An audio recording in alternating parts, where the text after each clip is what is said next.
It was a really, really tumultuous time for me inside my own head, trying to figure out whether or not this was something that I really wanted to continue to do and how. And that's where a lot of the anger came from, because my rational mind was just clawing for purchase. Yeah. The entire time, it was just doing whatever it could to get me to listen to it. I don't really believe in any of this, but what the hell else am I going to do? Actually letting go of belief was incredibly liberating and joyful. It's genuinely joyful. Welcome to Unbound, A podcast for new atheists, and lifetime atheists, ex-evangelicals. truth seekers, and free thinkers. There is life after faith And life here is good. It's time for a new perspective. and a better conversation. I'm Spider. And I'm Shelle, and it's time to get unbound. You know what? What? God is a shitty co-pilot. Jesus did not take the wheel. No, he really did not. I'm Spider, And I'm Shelle. and welcome to another episode of Unbound. You just got a little snippet of what we're going to be bringing you in just a second in our Christians Behaving Badly segment. Before we get into that, I just want to say thank you to everybody who has been listening, who has been downloading our episodes, who has been watching our videos on YouTube, commenting, talking to us on Facebook, talking to us on Twitter, following us on Twitter. There's all kinds of great stuff that's going on for this podcast right now, but we really, really do need some help. And I just wanted to put out a quick appeal here. We do have a Patreon account, and there are links all over our content at getunbound.org. That's get-unbound.org. If you head over there, you're going to find plenty of places where you can just click on a link to our Patreon account. And we really need your help here, because if you noticed last week, there was a little bit of noise when our heat came on. You might notice sometimes when the dog walks by or when the cat comes in and decides that she needs to say something to the audience before she walks out again. That's because we're sitting here at our dining room table and we're doing it really, really old school and low tech. I'm literally working with a MacBook Pro, 2 microphones, and a pair of headphones, and that is how we are doing this podcast right now. I really would love to be able to do a little bit better. I have all kinds of plans for a home studio that I would love to see become a reality, but it's not going to without help. I'm not going to harp on this too much right on the heels of an episode about tithing and goodwill offerings and all of that stuff and how they ask you for money constantly, but it is a need that we have, and I just wanted to put that out there. Make sure that you like us on social media, subscribe wherever you hear your podcasts, and let's just keep the momentum going with this. I really do believe that this is a resource that's going to help a lot of people get and stay unbound. And that, to me, is a big deal. And I know that if you're listening, it's probably a big deal to you for a number of reasons. Maybe it's because you're a lifetime atheist and you have been observing this from the outside your entire life, and you know just how detrimental this religion is to society.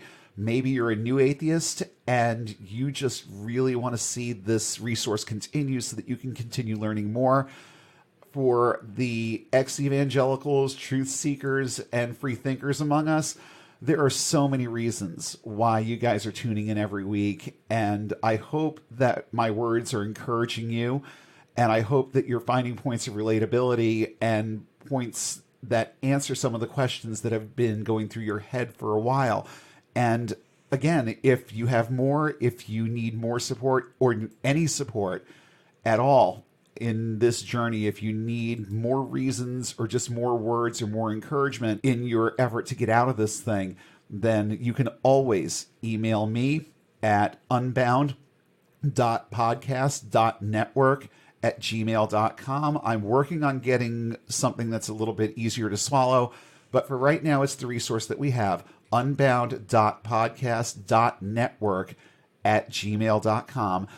Any questions, comments, concerns, if you just need somebody to talk to and get a little confirmation about some of the things that you're thinking right now, that's another reason why we're here. It's not just about putting out this show and the effort that it takes to do this. It's a matter of being there after, so that if you hear something that really strikes a chord and you need some help with something, then you have a resource available to you where you can just come and ask for help. You can email, you can send me a message on Facebook, you can send me a direct message on Twitter.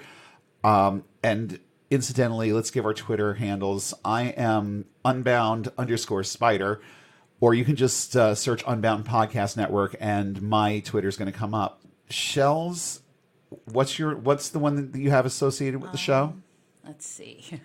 I believe it's Unbound Shelle. No spaces, right? No spaces. Yeah, I'm pretty sure that's right. Unbound Shelle. That's Unbound Shelle. So if you'd rather talk to Shelle, then you can get to her through Twitter. And if you need to talk to her, then just send an email attention to her and I'll make sure it gets forwarded on. But these are the types of things that we're here for, not just to put our voices out there, but to follow through when needs be and help people when we're not behind the mic. And again, if anybody has any suggestions for how we can be doing things differently, better, or explaining things a little better, you want to hear me stop saying it's crazy, well, that's any kind of feedback that you have, we want to hear, because we're doing this for you. I'm doing it for me, definitely, because it's definitely therapeutic and it's helping me deal with a lot of the stuff that I went through back in the day. But at the very end of the day, I am doing this for people who need to hear that someone else out there gets it. And there's more than just me. There's a lot of someones out there that get this, and lots of resources out there that we cite from time to time on the show that end up in the show notes. We want to create an atmosphere for the listeners of this show that this is a safe place. It's a safe place to think about these things. It's a safe place to challenge some of these things if you hear something that you don't like. I, from the very beginning, wanted to create a space that was conducive to conversation. And if you're willing to engage in conversation, then you also have to be prepared to hear a few opposing views once in a while. So whatever your feedback may be, whatever it is that you'd like to say, you have a number of avenues for it. Whether you need help and support, or whether you just flat out don't like something and want to chew my ear off over it, we're here. And believe me when I tell you, these shoulders are very broad. And I have more than enough of a capacity to deal with a little bit of constructive criticism or even unconstructive criticism and come back and let you know where I'm coming from. So with all of that in mind, I want to turn the mic over to my co-host who literally about 5 seconds before I brought up this quick little Christians behaving badly story that I wanted to talk about for a few minutes. Okay, well, I'm sure that people have heard this particular thing. A Pennsylvania woman drove into the path of an oncoming vehicle as a way to test her faith, then exhibited no concern about the people who were injured in the crash. So what's the source of this? Where are you getting the info from? This is Pittsburgh's Action News 4, WTAE.com. I also got a story from ABC News. That's the first one that pops up when you Google. Yeah, and that's how you know that these stories are legit. We can't make this shit up, folks. No. Apparently, she had been driving around for a few hours waiting for a calling from God when she decided to just drive through an oncoming vehicle. Just drive through it. Just drive through it. Was she channeling Buckaroo Banzai? Was she going to go 8-dimensional and just go through it? I don't know. But she believed that God would take care of her. And, well, she wasn't injured at all, so God took care of her. Well, praise Jesus. But the people she plowed into were taken to the hospital with injuries. But apparently she had no concerns for them because she didn't care if the other people were injured because God would have taken care of them. This is another one of those, if they had had enough faith or if they had believed in the first place, they would have been okay. Yeah. But apparently the adult in the situation was released from the hospital, but the 14-year-old girl, we have no idea what's going on. I'm flabbergasted, but I'm not surprised. You know, there's data on this all over the place, and there have been different studies that have been done at different times, but and this is why I don't like using real numbers all the time. I'm just going to say a vast majority, and it is an overwhelming vast majority of Christians who never, ever look at or read their Bibles outside of church. Actions like this, to me, are proof positive of this, because all I had to do was open up to one of the most famous stories in all of Scripture, where Jesus is being tempted by the devil. And this is Matthew chapter 4, verses 5 through 7. Then the devil taketh him up to the holy city, and seeth him on a pinnacle of the temple, and saith unto him, If thou be the Son of God, cast thyself down, for it is written, He shall give his angels charge concerning thee, and in their hands they shall bear thee up, lest at any time thou dash thy foot against a stone. Jesus said unto him, It is written again, Thou shalt not tempt the Lord thy God. Right. AKA, thou shalt not put the Lord your God to the test. Right. Okay? So, if she had read her Bible once in a while and paid attention to one of the most popular stories in the New Testament, then maybe she would have realized that this isn't such a great idea. Maybe. Yeah. But it's the same kind of rationale and mindset that gets people to handle snakes. Yeah.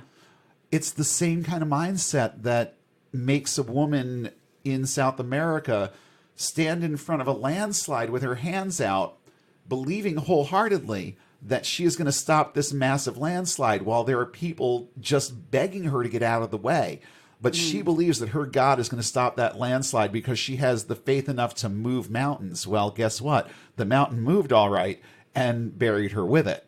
Right.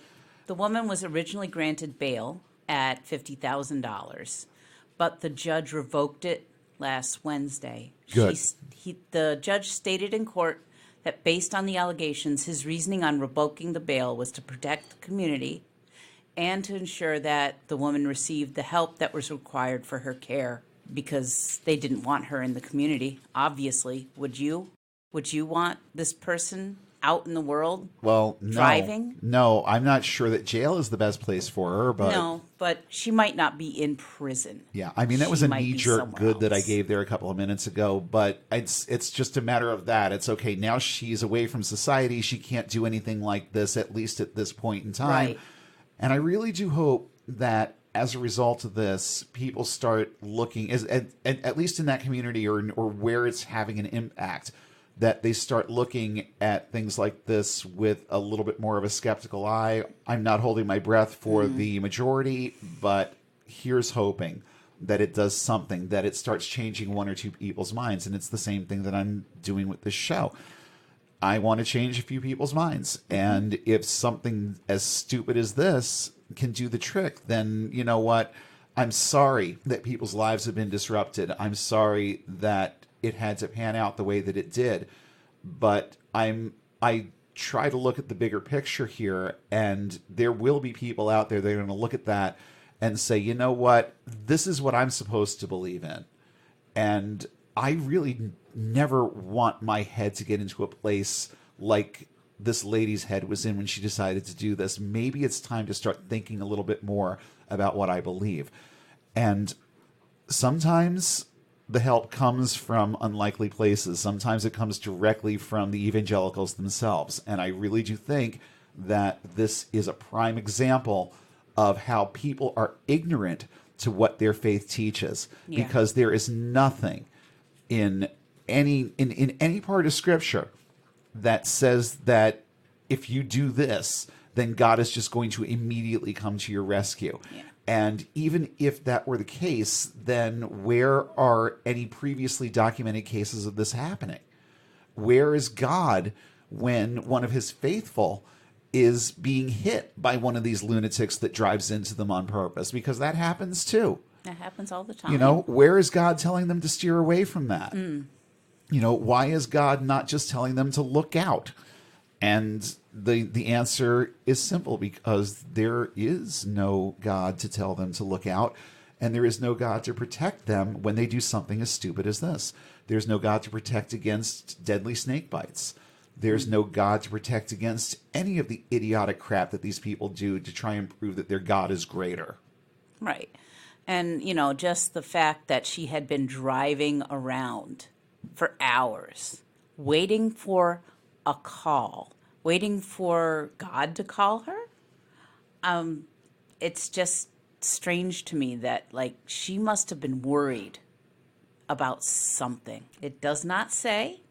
Was she waiting to be told which car to drive into? She allegedly wanted to test her faith by driving through the vehicle. Okay, so she didn't want to crash it. She literally wanted to be Buckaroo Banzai. Right, basically. But if she had shown any remorse for the people that she'd hurt, but she doesn't.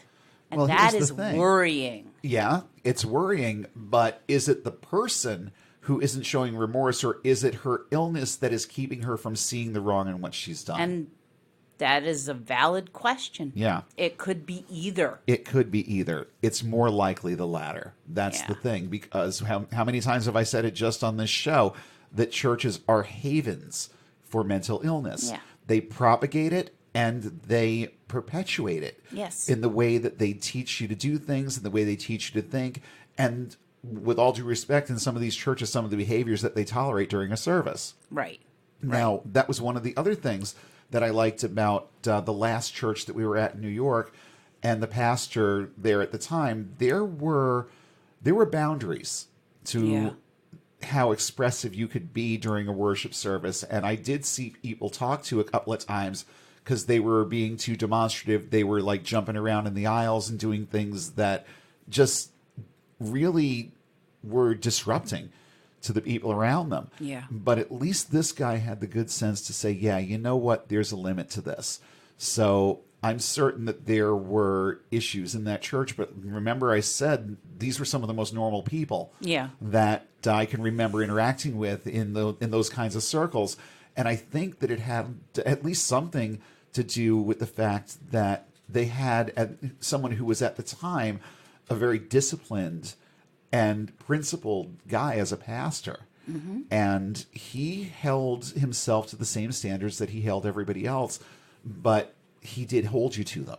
Yeah. And that was that. There were certain things that were going to happen during a service there, and there were certain things that just weren't. And if they did, they were dealt with.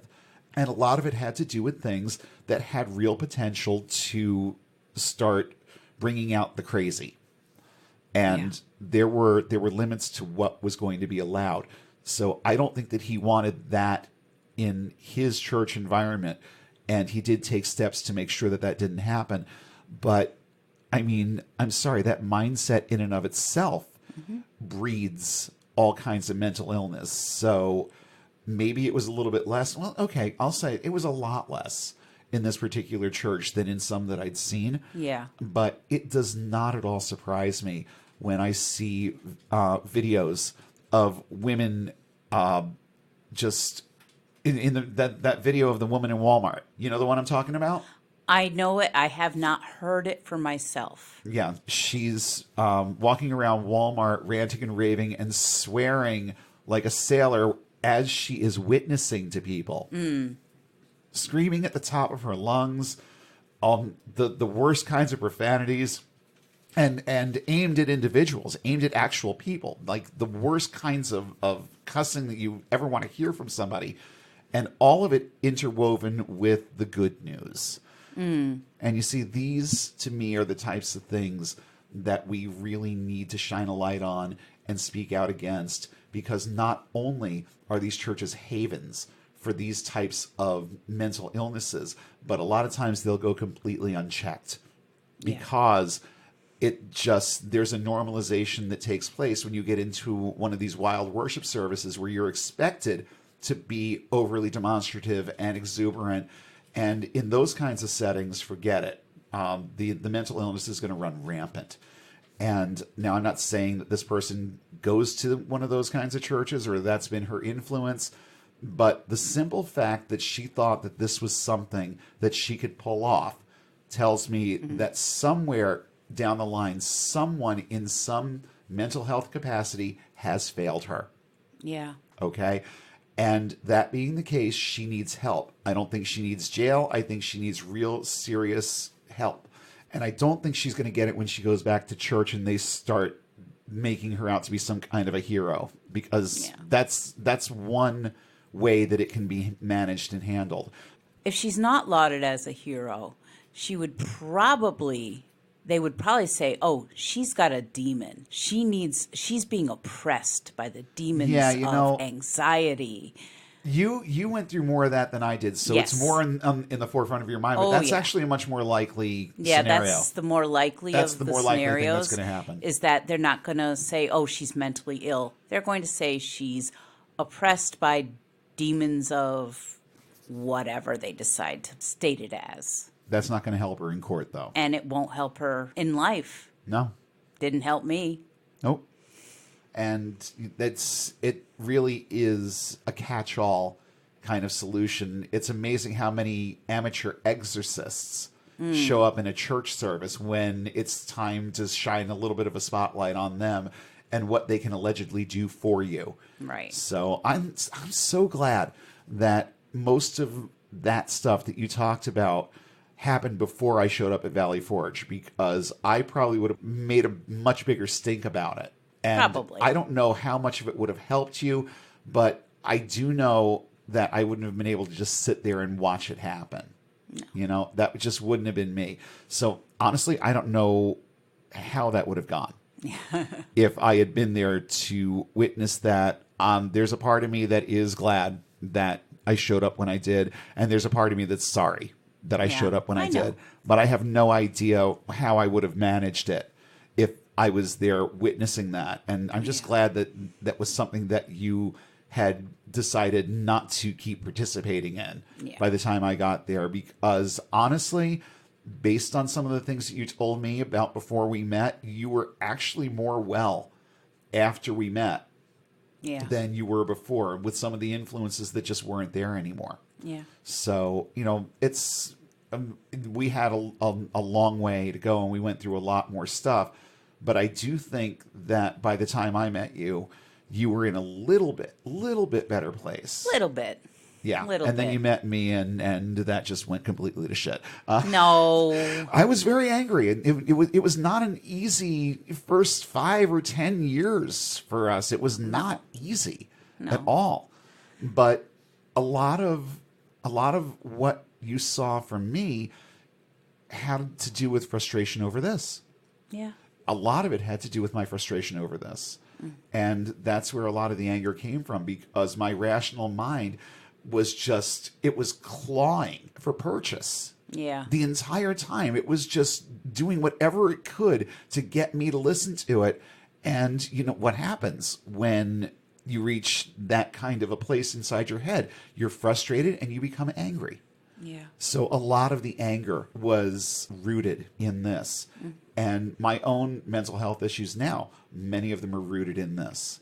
So, yeah, it's a problem. And the fact that people do things like this and don't understand that this is just not something that is going to work. It's not something that their God is going to intervene on. They believe it. They believe it. And that is why we're here. And that's why I believe what we're doing here is so important, because someone needs to say something. We're going to get right into our main topic tonight. And, you know, I'm looking at the clock right now and realizing that we've been at this for about a half an hour so far. And, you know, I'm not going to call it this early, but I smell a big fat two-parter coming on here because I'm going to have to go to bed at some point tonight. And, well, we are going to have to go to bed at some point tonight. And there is just so much on this subject that I can't even begin to imagine wrapping this up in another 30 or 45 minutes. But let's see where it goes. Wanted to talk tonight about getting the hell out. Okay? I personally went through 3 periods where I had basically turned my back on this before I turned my back on it permanently, or before I found something else to fill the void with. And once I came to the realization that there really was nothing but the void, it became time to simply be honest with myself about my own humanity, my own mortality, that one day this is all going to be gone and I won't be here to remember any of it. So I just better damn well do what I can right now. Once you get into that mindset and start getting used to it, it becomes a lot easier to think about what direction you want your life to head. But I'll tell you, it is not easy, and I am nowhere near done. And it is an ongoing process that started for me really before I went to Bible college. It started kindling in Bible college, and then there were a bunch of things that happened after that led to me for a brief period of time just walking away from it. And I'm going to leave that little hook in place. And before I get real deep into my story, because there are going to be enough details that I interject here too. I want to turn it over to Shelle. I want to, and I had asked you a few days ago to start thinking about this, Right. and I think we both agreed that there wasn't really a moment of epiphany here, that this was something for us that happened over time and as a result of a bunch of different circumstances. So I want to hear what your thoughts are. Start at anywhere on the timeline do you want. Are we going to talk about when you left the Episcopal Church, when we decided to leave, or did we really decide to leave Wicca, or did we just kind of leave it behind We after a just while? kind of left it. So, I want to hear your perspective first. Well, I remember the first time that I had doubts. And I think I was probably around 13 when I first started having doubts. And, I was and am a very trusting person. I trusted the adults in my life to tell me the truth about things. And I didn't really question it. And one day I was in a Sunday school in the Episcopal Church, and they were talking about Revelation, which I had never read. I mean, I didn't read the Bible very much before I became a born-again Christian. Right. And they were talking about Revelation and the second coming, and I'm like, wait, why? Why does he have to come again? I don't understand this. What's the point?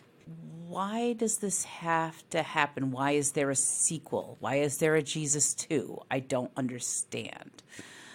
So that was kind of like my first inkling that maybe this is all kind of made up. But that was part of the Episcopal liturgy. He will come again in glory to judge the living and the dead, and his Right. kingdom will have no end.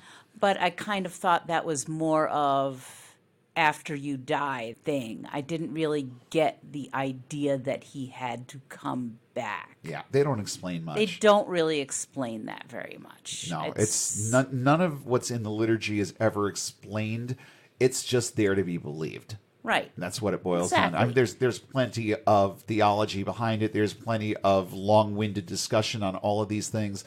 But at the end of the day, the average person sitting in that pew is going to be part of that liturgy for years and years and years. It's going to be ingrained in them Right. to the point where they know it by heart, but they don't know it. Yeah, They and have they're- no clue what it says. Yeah, they're not going to question it, and they're not going to explore the theology behind it.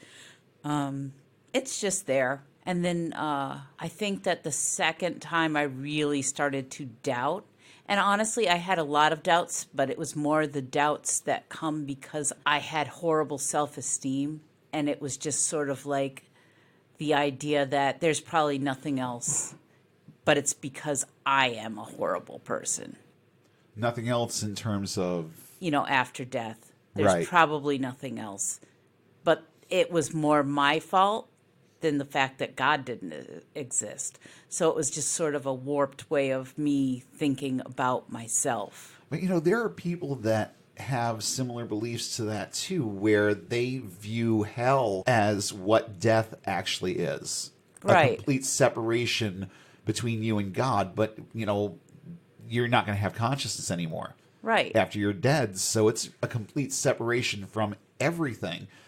But in certain circles, the concept of death only applies to, well, not even certain circles. It's pretty basic doctrine that the concept of death only applies to people who don't accept Christ, or who don't at least acknowledge the work of Christ on the cross.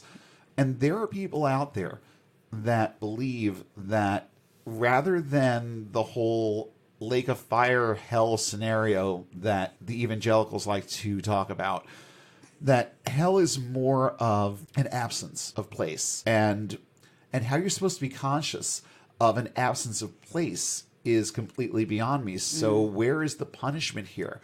None of it makes any sense, regardless of how you want to pad it, sugarcoat it, make it not quite so bad. Okay, you're not burning for all eternity, you're just lost for all eternity. Well, I guess in a way that's true, because everything that's going on in my head right now is going to get lost when I die. But it's not a punishment. It's not a consequence of anything. It's simply the way this universe works. It's simply the way that nature works. Everything that lives eventually dies. It's just that simple.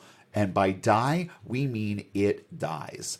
It doesn't go to heaven. It doesn't go to hell. It doesn't go anywhere.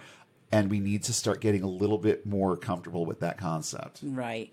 And I think like the second time I really started doubting everything is because I was around 20. It was right before we met. I had been engaged and the engagement was broken off. I was extremely depressed, and that whole summer was just one long stint of depression. And I'm like, I don't know what to do. So I went to see my pastor, my youth pastor. Oh, that sounds like a great solution to this problem. Yeah, Yes. Keep going. We talked for about an hour, and in the end, they were just sort of like, Pascal's wager, bye. Yeah, pretty much. I seem to recall, wasn't I in the picture at this point? No, this was before we met. Okay, so this was at least one other stint of counseling with your pastor, because I know that there was more later on. Yeah. I'm pretty sure that there was at least one other time where you went to see him a couple of times. Yeah. There could have been, but I'm pretty sure this was right before we met, but it basically ended up with Pascal's wager. It wasn't really satisfying, but it helped as far as getting me through the summer and letting me go back to school, and that was about it. Right. And even my own mother at one point had said this to me. She had made the Pascal's wager argument, not knowing what it was. I mean, I didn't know what it was until I started watching The Atheist Experience and started taking note of a lot of these phrases that kept coming up over and over and over again. And having Pascal's wager explained to me, it became apparent that I had already had this conversation with my mother when I was about 14 or 15 years old. And her version of it was a bit shorter. She just said, and even if there really is nothing out there after we die, is this such a bad way to live your life?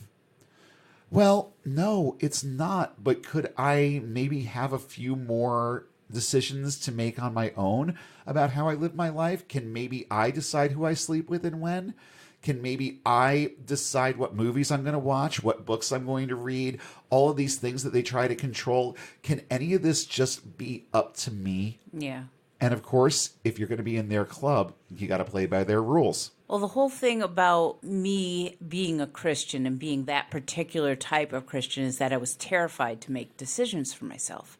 I had always been terrified of making decisions for myself and making the wrong one. Putting my decisions on God made it easier for me to actually do something. So it was really vital for me to keep believing. And that's what kept me for a long time. It's amazing, isn't it, how they teach you that your relevance doesn't come from you. It comes from who you're connected to. Yeah. And it's very scary. I mean, it certainly did wonders for my self-esteem. And I think that and there were about 3 times where I doubted. On the third time, which just sort of continued on, was when we started doing the Wicca thing. Right. And, I would sit in classes and listen to people teach about, Wicca stuff. And then I would be thinking in my head, but how do you know?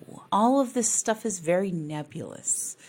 How do you know this? how do you know that this is how you do this? How can you teach this thing when it's all from your own head? But I always knew that we were learning things from her perspective, and that I was going to modify things for the way that I did witchcraft. I was going to modify it so that it was more me. That part of it never really bothered me much. No, it was more the description of how gods and goddesses acted. How do you know? And am I supposed to believe that all of these myths and legends, which I had been taught were myths and legends, actually happened exactly this way? It depends on who you asked. I mean, even some of the people that I encountered during that period in our lives, and some of the ones who were the most devout and the most into this, agreed with me when I said that gods were human constructs. And even in the very beginning of that movie, the movie The Spirit of Albion, I loved how there was a line right there in the beginning that basically described gods as being made in man's image. Right. Now, that to me was one of the first knocks on the door to atheism, because these people are as devout as any with this religion. And I mean, to the point where they're spending their own money to make this movie. And it was a decent movie. They are spending their own money, spending their own time, and even they understand where this all originates. Which is why I kind of resisted the label of atheist, even though I was pretty much right there. When we started watching The Atheist Experience, I started thinking to myself, yeah, all this stuff is right. But, I was worried that I would have to give up the witchy stuff. That was the only thing I really didn't want to give up, was the witchy stuff. Of course, it's fun. It's self-empowering. And when you are doing it in a group, it's just like smoking weed. It heightens the experience. It brings another dimension to it. And that's why I love that we had people that we were practicing with for a while. Yeah. Because it brought that extra dimension into it. It brought more energy into the circle, to use the terminology that we were used to at the time. Right. But no, I don't have to give that up. It's fun. It's basically aesthetic. It's just the decor of the thing. Look around our house. We still have all our witchy stuff up. We haven't taken anything down. And I enjoy it. We took down all the Christian stuff. Oh, yeah. That's I didn't want that around. No. But there's something that's a lot more affirming about Wicca as a religion. If I were to find myself back in a place where I just needed that kind of release, where I needed to be practicing something, I would be much, much more apt to going back to Wicca than anything else. Yeah. But I still just cannot get past the sheer amount of crazy that we witnessed and experienced. And I mean, with all due respect, we met some really, really great people. Yeah. But we met some really horrible people too. And like I said in our little mini-sode about this one thing, religion is religion is religion. As far as I'm concerned, as soon as you start putting labels on things, it gives people license to start defining it as whatever they want. Right. So that really, for me, it's the thing that's going to keep me from ever being part of any religion, even one where I can be an atheist, and there are plenty of atheistic Wiccans out there. Oh, yeah. So, but I don't identify as any religion or religious anything, because I can't reconcile what any religion wants to teach about the way that the world or the universe works, because there's always something that's supernatural that you may not necessarily have to believe in. It can be whatever is going on inside your head, but you have to be able to construct and concoct and have the imagination enough to build this world inside your head. Well, why do I need this big world inside my head when all I need is my own rational thought to get me where I want to go? I don't have to cast a spell. The only reason why you're casting that spell is so that you can center your thoughts on that thing and figure out how you are going to bring it into your life. Right. Right. And, but yeah, for me, actually letting go of belief was incredibly liberating and joyful. It's genuinely joyful not to have to try and shoehorn things that are not real into reality, not to have to believe in things that are not real or true to be able to basically just believe in real things, believe in science, believe in people, basically. Oh, yeah. It's nice being able to think about the concept or the ability to believe in people, because honestly, it's something that I still have a real problem with. Yeah. I see people at their best and their worst every single day. I see Yeah. people that are going through all kinds of stuff, and I see people who are just general assholes that just want to be assholes to other people. Right. There's all kinds out there. And for me, my guard's always going to be up when it comes to people, because with all due respect, I've been burned way more often than I've been blessed. And I mean, just recently, the events around this house in the last couple of months, believe me, I've been burned more than I've been blessed. But those blessings come at the time when they need. And you know what? The thing that got me through this horrific situation that we found ourselves in around Christmas time, where I'm just going along doing this show and being the showman, but on the inside, I'm literally screaming and just not keeping it together at all. Through all of that, what was it that really got me from the pinnacle of delirious with grief to being able to think about what was going on rationally and piece all of it together? It wasn't me sitting down and praying about it. It wasn't even me meditating about it. It was me reaching out to someone I trusted, Yeah. who would be able to get through all of the gory details without being judgmental, without asking me, what the fuck were you thinking? Well, she did. Eventually she did, but it didn't start out with that. No. You know what it did start out with? It started out with 6 solid hours on Christmas night of someone sitting there by her phone when she could have been at a Christmas party and talking me down from one of the most desperate ledges I've ever found myself on in my life. And, you know, it's a story maybe for another time. It has nothing really to do with what we're doing here. But suffice it to say that there was stuff that was going on in my head that I could not deal with by myself, and I couldn't even deal with just with an hour of therapy every week either. And I had reached a point of desperation where I needed someone to just tell me that I wasn't the person that I was seeing myself as in this situation. And she did a stellar job of that. And she did a stellar job of showing me the way that I had taught myself to think about this other person in my life. And for 6 solid hours, from about 7 o'clock at night until about 1 o'clock in the morning. And when you suffer with depression, there are times when your rational mind just kind of takes a powder. And you can be calm and collected and rational enough to get through your day, get through work, sort of kind of get through interacting with your family. But as soon as things start becoming a little bit more abstract, it becomes a lot harder to deal with life, and it becomes a lot harder to deal with the thoughts. And I was at a place where I needed someone to help me wrangle those thoughts, because me trying to do it myself was like herding cats. Okay? And then here comes this girl, the girl who first named me the Orange Spider, and said, you know what? We need to work on this, and we need to get your head into a place where you can actually deal with it. And for the next 6 hours, that's what we did. And she skipped her Christmas party, sent her boyfriend along by himself, and she just sat there and made sure that I was okay. You know what that's called? That's called being a human being, and it's called being a friend. Yeah.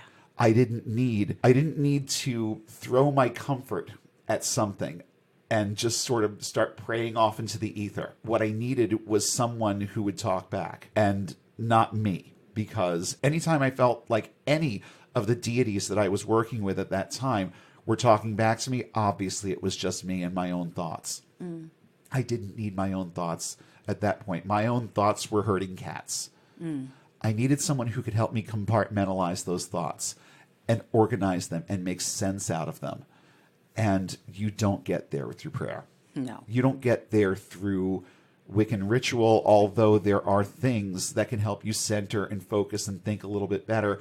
And certainly anything better than you will ever find in any evangelical circle. But still, it's all right here in my head. And I need to learn how to use that. But every now and then, you just need some help. And praying to nothing is not going to give you that help. Some things do need to be externalized, and getting help with problems like this is one of them. And no, I don't just sit there and talk to my bestie. I do go to therapy every week, so I take care of me. But in this instance, what was needed was a friend and someone who would listen and someone that would just get my head back where it needed to be. Yeah. And I got that. And there's no possible way that I would have gotten that through anything, even the best stuff that we learned in Wicca. There was no way that I was going to get through that because there was nothing else out there that was going to help me. Do you have anything else about your story? No, that's actually about it. Right after we stopped really, really concentrating on Wicca, I just had more time to think about what was real, and watching shows like The Atheist Experience, and we would watch YouTube videos of Seth Andrews and Matt Dillahunty and a bunch of other people, Yeah. and just hearing good, solid reason brought me out of theism, basically. Aaron Ra. Yeah. He was one of the key ones that really, really did it for me. Yeah. Just as smart as he is, as smartly as he just lays out his arguments in a way that you can't argue. No. You cannot refute anything this guy has to say because he qualifies all of it. He can tell you where he got all of his information, and it's based on science. He's got so many great videos out there. Yeah. That and he's got, and a lot of atheists do have a thing for the whole Noah's Ark thing, and the flood, and he's got like I don't know how many videos, So many. How anthropology disproves the flood, how geology disproves the flood, how whatever. There's so many of them, Right. and honestly, when I started looking at just how deep the lies ran in the Bible, I knew that there was no such thing as a global flood. This story had been told so many times before it made it into the Old Testament that there was no possible way that it was real. There would be all kinds of geologic evidence that it was real, and there's none. Right. It was just a story. I believe it started in the Gilgamesh epic, but I could be wrong about that.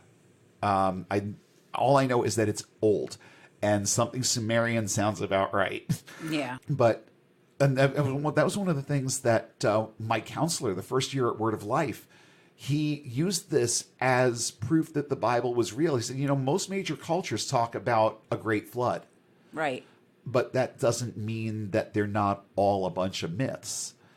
Well, these are cultures that never touched each other, and they this one said this and this one said that. You know what? When I was working in IT, when I was working in internet support, I was amazed at the sheer number of times I had the same conversation with people in one night. Yeah. I was amazed when I started doing inbound collections, how many of the same excuses that I would hear from people, especially in the same geographic areas. There was one service area that we had where whenever we got one of these inbound inbound collections calls, the excuse was almost always identical. And it was always that someone was laid up in the hospital and that they had been spending all their time at the hospital and haven't had time to pay their bills. And if it was somebody from this geographic area, you were going to hear that like 90% of the time. So the point that I'm making with that is that people really aren't all that original. No. You can anticipate what people are going to say, how they're going to react to situations, and how they're going to convey certain points. So, no, it does not surprise me in the least that two cultures that were completely unrelated to each other would have come up with this as a means of explaining certain things about their own theology. But I do think that there's a pretty common bond with this particular one with Noah's Ark. And there are others that even I am left scratching my head over, especially with some of the similarities between gods from drastically different cultures. And it was one of the things that I used to, in my own mind, validate Wicca, is that there are so many similarities here. And these these cultures never touched each other. These people never talked to each other. And yet here's this goddess with these attributes. Here's this god with these attributes.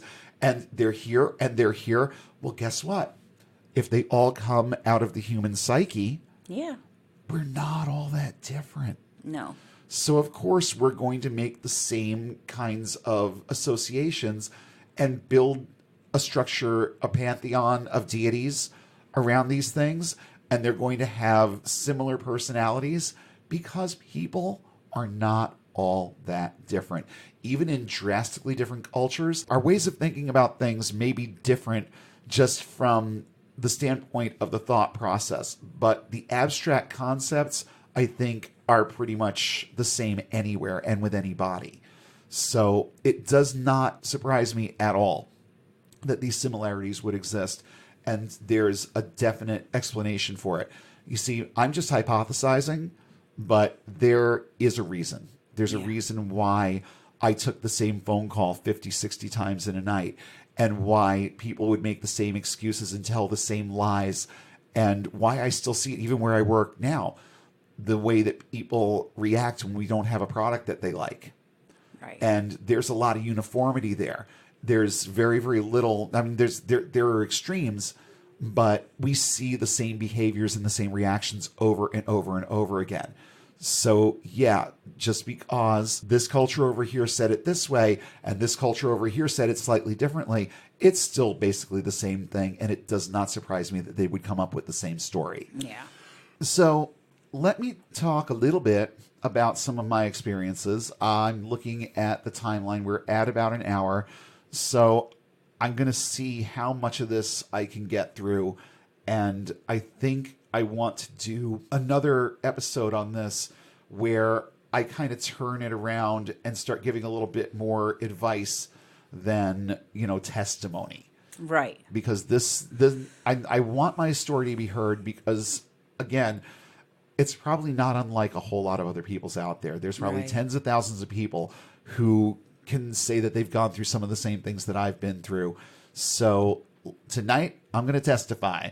And next week, I'm going to get into a little bit more of a practical discussion on some of the principles that drove some of the decisions that I made, and see if we can make it a little bit easier for you to piece together why you should get out if you're still in, or at least give you some semblance of confirmation that you have done the right thing if you're already out. Right. So the very first time that I can remember thinking that I was not in a good place with this Hebrew Yahweh character, and that's all he is. He's a character in a book.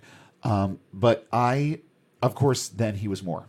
He was way more to me then, and I had made promises that I had intended to keep, and I had done things in ways that didn't make me happy at all because I just believed that this is what he wanted for me, and that I was meant to, at least to a certain degree, suffer. It's right there in the book. Right. Read Romans 8. It tells you right there that you can expect to suffer. And I kind of went with the flow with a lot of these things, even though I knew that I wasn't very happy with where I was. I also kept reminding myself that God is greater than all of this, and that he understands things better than you do.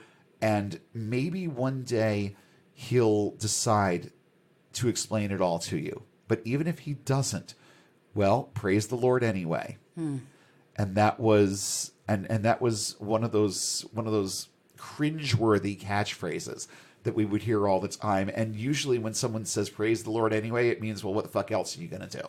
Mm-hmm. Or, yeah, you know what? I got nothing for you here. That's usually what that means. And I remember being in my car and saying that out loud, and the little voice inside my head saying, don't you just mean fuck it all? And that started the wheels turning. Now, we had spent a year in this church in Holmes, New York. If you could see the look on my wife's face right now, the look on her face says it all. I wish I could just take a snapshot, end the episode right here, just put that picture up and say, okay, these are my closing arguments right here. That look was priceless. I just... I won't flat out say the name of this church. Don't say that. I won't say the name of the church, but I will say out loud how I started referring to it about halfway through, with the attitudes and just the crazy that we saw there. About 6 months into this, I knew that there was just precious little that I was ever going to be able to do in this place. And I'd say, 3 months or so later was when the big blowout happened. But I recall, at least to some of my friends and to my youth pastor, who was still around during a lot of this, I remember referring to this place as Mission Impossible.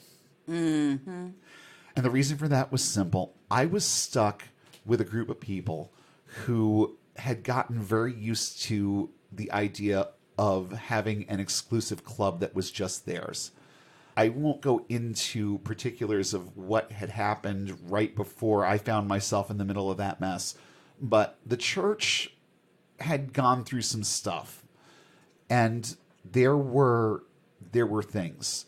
There was aftermath from that situation that was still alive and well when I got there. The fact that I had known at least one of the other people involved in that before I came there as their youth director, that was a note of controversy for certain people there too. Now, there were some very good people in this church. There were people that treated us well. There were people, when we got into that bad car accident, I can remember the ones that called us. Yeah. And they were the ones that supported us the entire time we were there. But you know what? The entire time we were there amounted to exactly 1 year. Yeah. I started there on September 1st, 1993, and I walked out for good on August 31st, 1994. Amazing how that worked out. And no, I didn't do it that way to make a dramatic exit. There was enough drama in that place without me making a dramatic exit. Yeah. And the thing that made me make that dramatic exit happened a couple of months previous. And I am going to save that story for another episode, because I want to get into the exclusivistic view of a lot of evangelical churches and some of the just sheer ugliness that I saw one day after Bring a Friend Day at church. So I'm going to give you that little that little preview, but I'm going to leave this particular church out of the rest of the story, out of the rest of this part of the story, because they played a role, but they, in the grand scheme of things, they didn't really play that big of one. But suffice it to say, we spent a year at this church and had very, very minimal support. I mean, when I say minimal support, I literally had people walking up to me and saying that I don't believe that God wants you here, and I've been praying for you to leave. That's what I mean when I say support, because that was one of the most supportive things that I heard from anybody in that place. And I can remember at that point, you had developed this cough.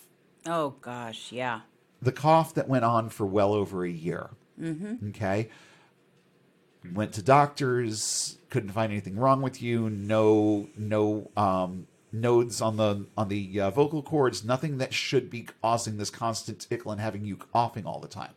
Right. So I had gotten very frustrated with this whole thing. And just a couple of weeks after we had given up on Mission Impossible, I can remember just being in my car. I had dropped you off at work, and I was driving home, and you walked into Walmart hacking your lungs out like you belonged in a tubercular ward. Yeah. Okay? And I remember just being so angry and so frustrated at just everything that was going on. And just to add insult to injury, we had just gotten the brakes fixed on our car, and I heard the brakes grinding. So something was wrong with the brakes. Okay. And it's just one more shit thing that I had to deal with. And I was not a happy boy. And driving home from taking you to work, I can remember having this conversation with God almost verbatim. You know, when I was 15, I made a decision. And I made a decision thinking that you had my back. You told me through a number of sources that you were going to have my back, that you were going to do this for me, that for me. And I just laid out this litany of things that I was told that I could expect. It's like, And then you put me in the middle of this place where there's no way I'm ever going to fit in. I'm never going to make friends. I'm never going to see eye to eye with any of these people. And these are people that I'm supposed to get used to the idea of spending eternity with. And I didn't like any of them.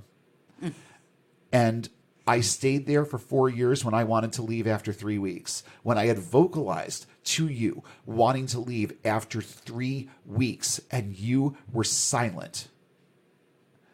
And I sat there and I scream prayed at God. I said, my wife is ill.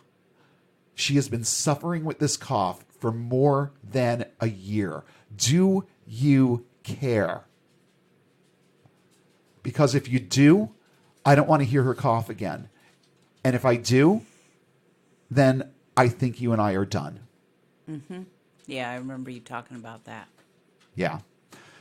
And that was the prayer that I prayed.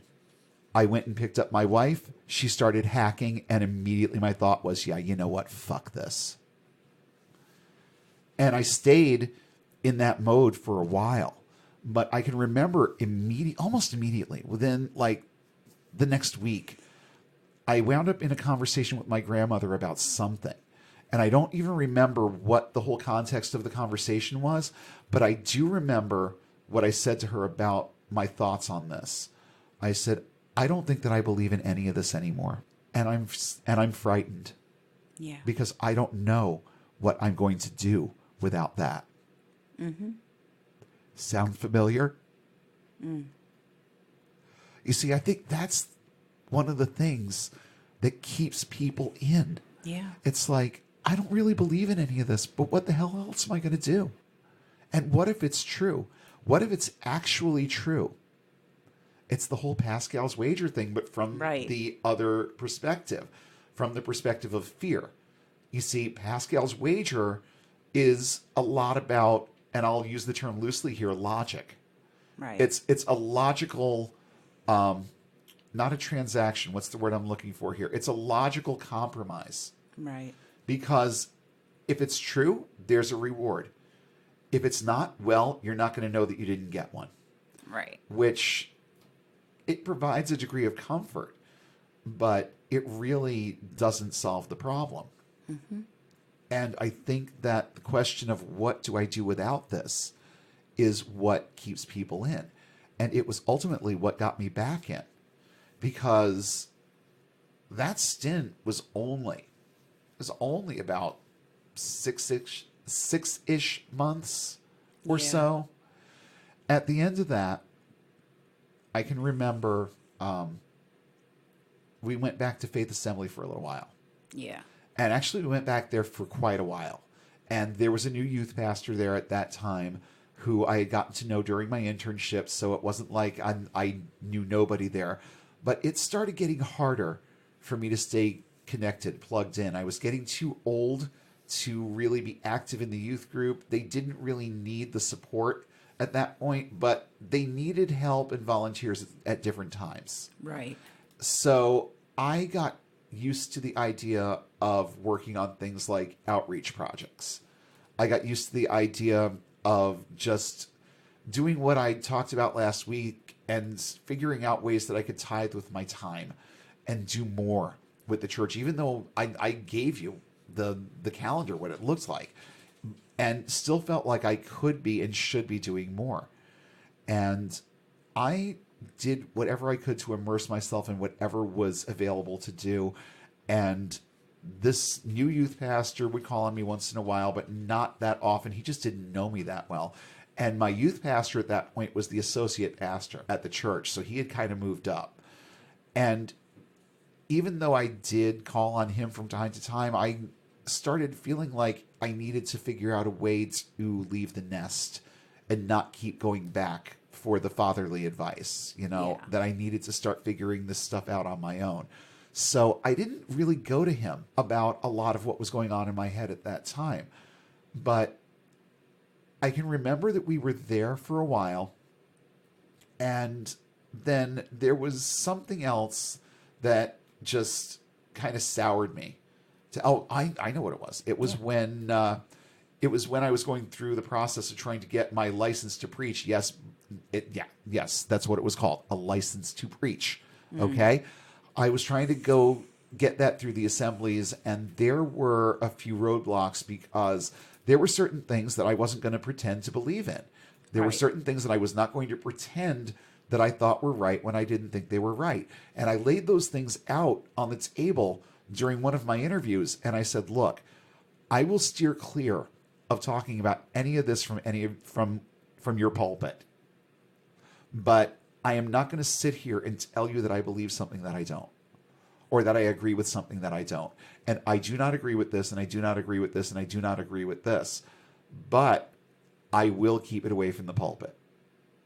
And that was the way that I framed it with them. It's like, I am not going to preach on anything that I don't believe in. These are things that are simply not going to be discussed in any church that I pastor. Okay? Yeah. I am not going to tell people that they absolutely positively cannot consume alcohol. That's just not going to be something that I'm going to tell them. I am not going to use my pulpit as a means of scaring people and reminding them constantly that they can lose their salvation, when that is not something that I personally believe in.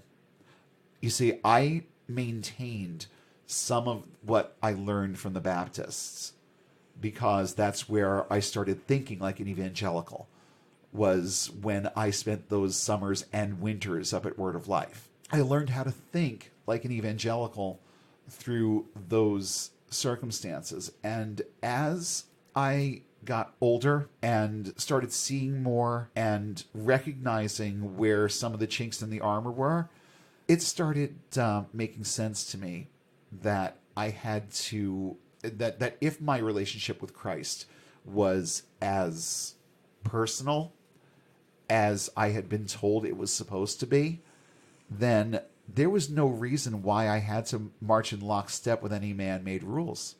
And that was what I told him at that meeting. And my senior pastor sat there across the table from me, and the look that I got from him is like, stop talking now.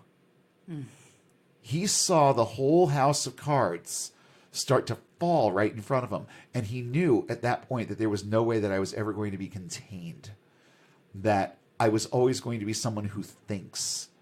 And let me tell you something. If there's one thing that the average pastor in an evangelical church absolutely hates, it's a congregant who thinks.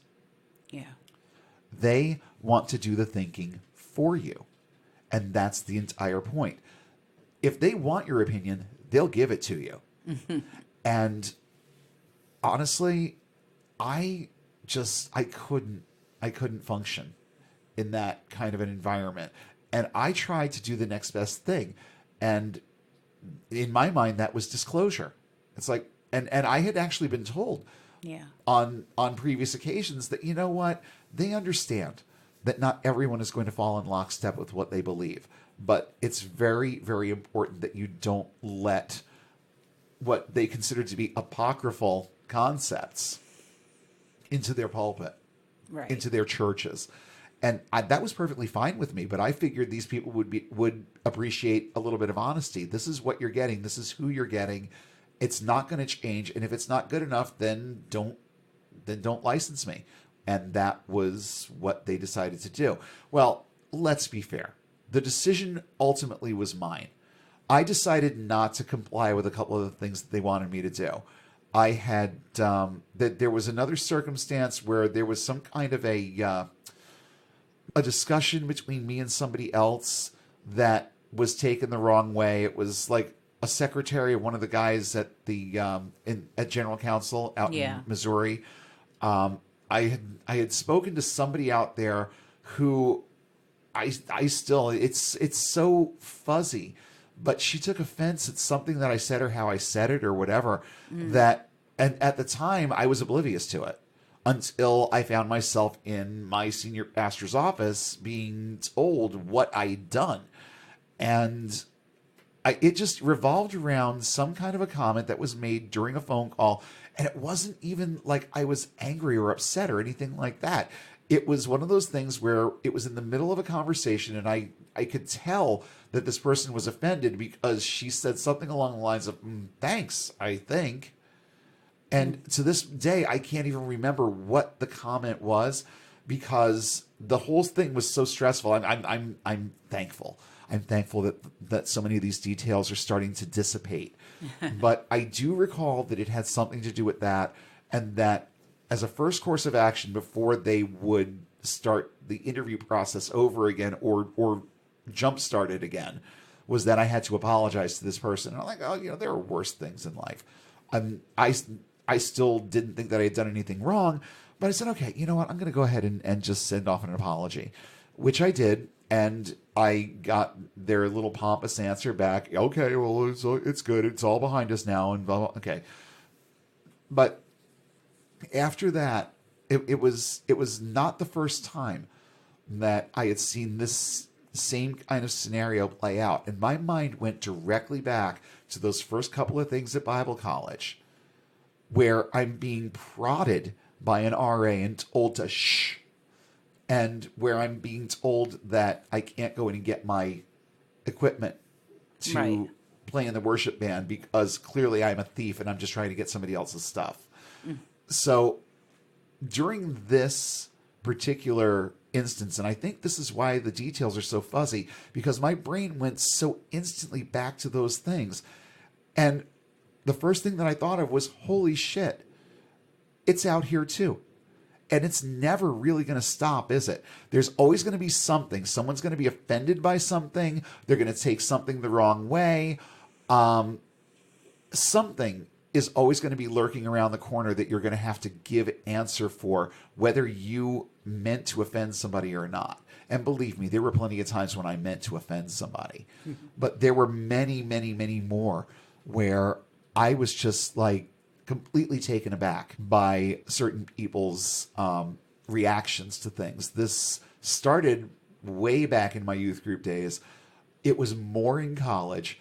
And then with this situation, it's like I couldn't see the way clear to continue trying to get credentials with this organization, because they came up with another thing. Remember when we actually had plans?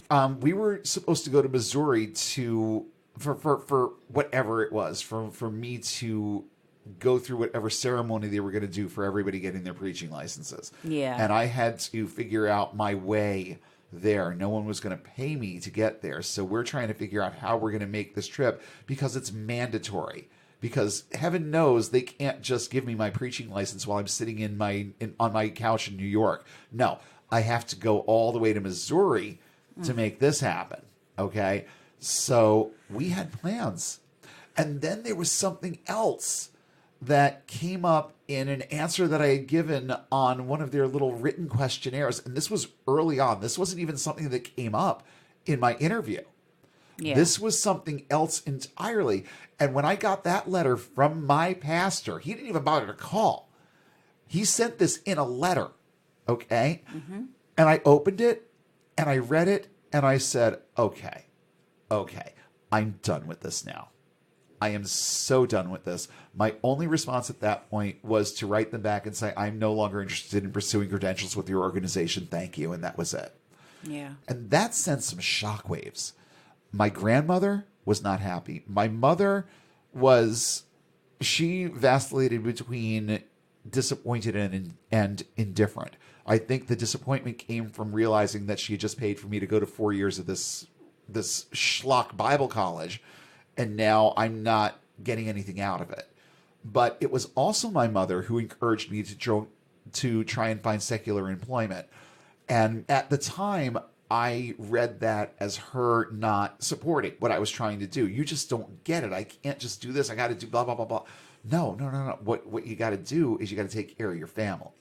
That's what you've got to do. So even mired in the evangelical Kool-Aid, she had enough good sense to give me some good advice that I read as, oh, you just don't believe in me. Yeah. Well, if she didn't believe in that, then she was right, number one. And number two, it wasn't a matter of she didn't believe in me. It was a matter of I needed a dose of reality about the situation that I was in. And the situation that I was in required me to get a job pronto. Okay? And that was a real problem for me was reconciling, okay, I'm going to go and try and find a full-time job, and I'm going to be looking for full-time ministry at the same time. How does that work? How do you juggle all of that? When am I supposed to go on interviews? When am I supposed to do this?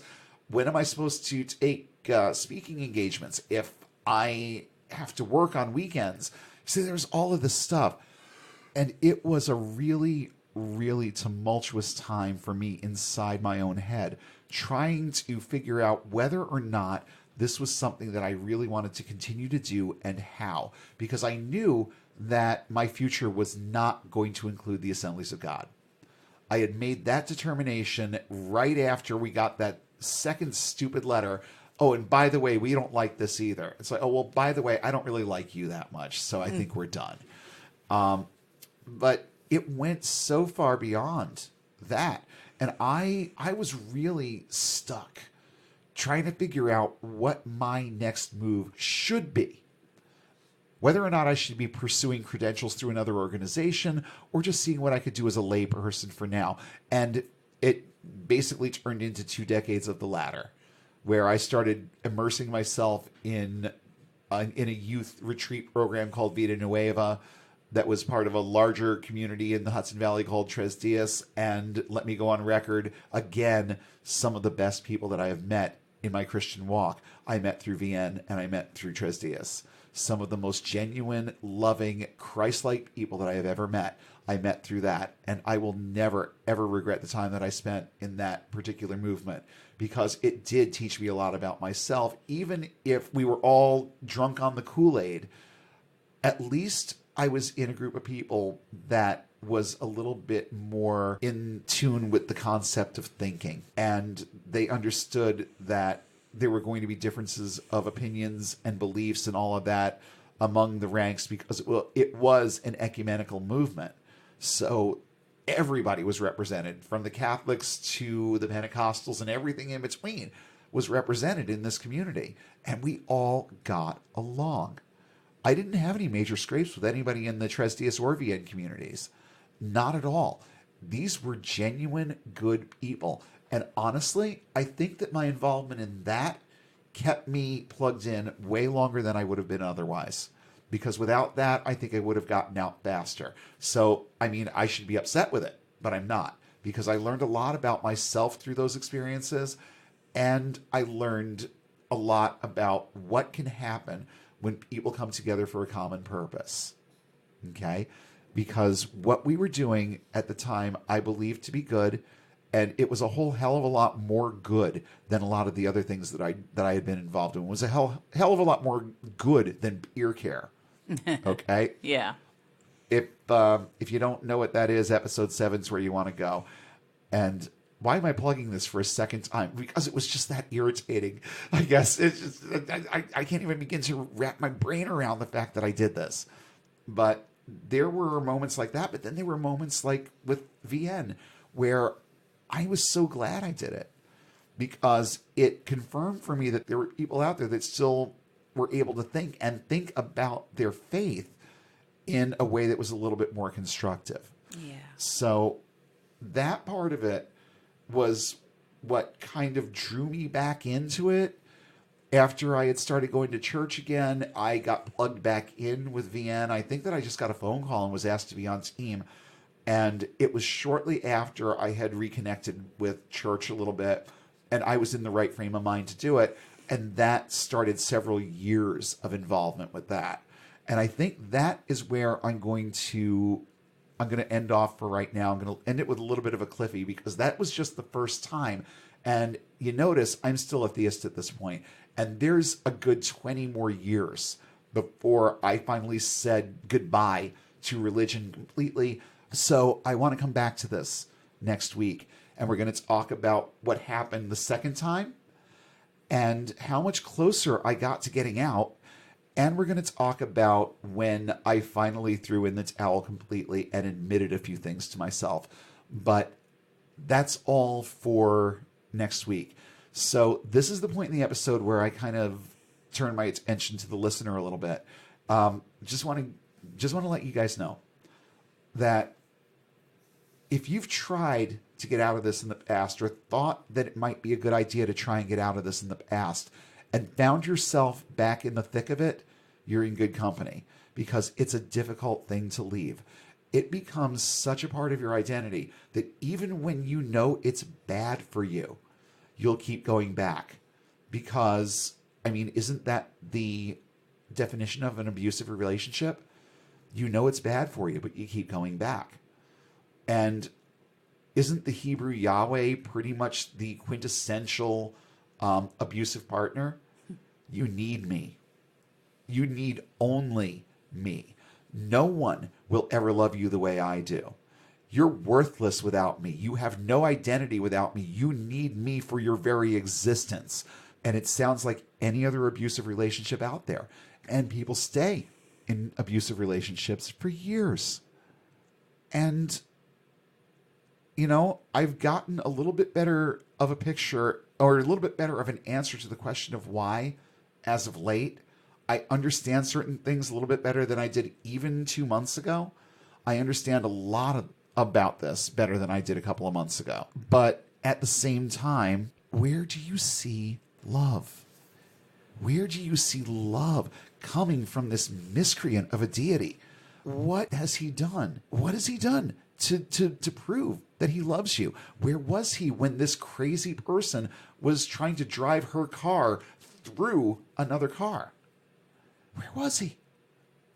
He wasn't anywhere, because he's nowhere. And we all know it.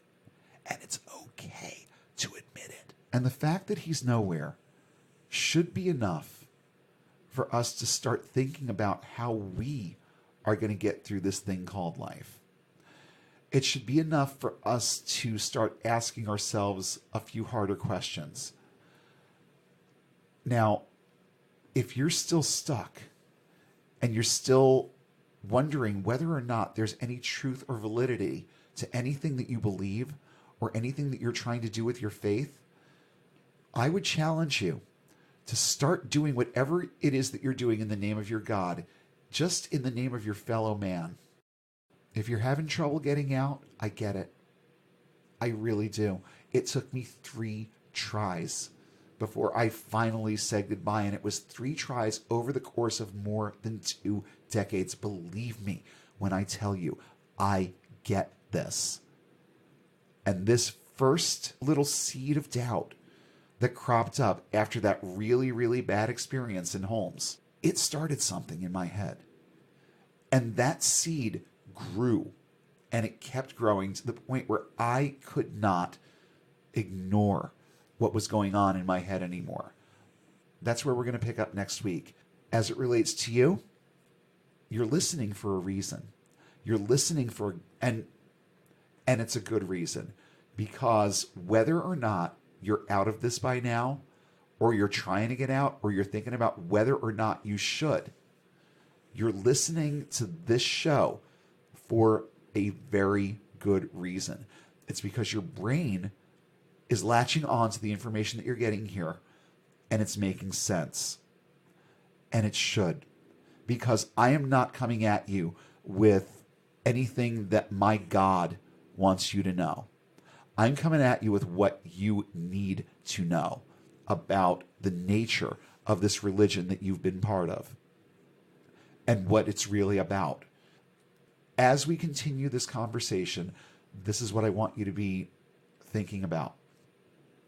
The types of things that you've seen already, the things that have put those seeds of doubt in your head, because those seeds need to have the chance to germinate. And you know what? Our logical mind is going to win out no matter what.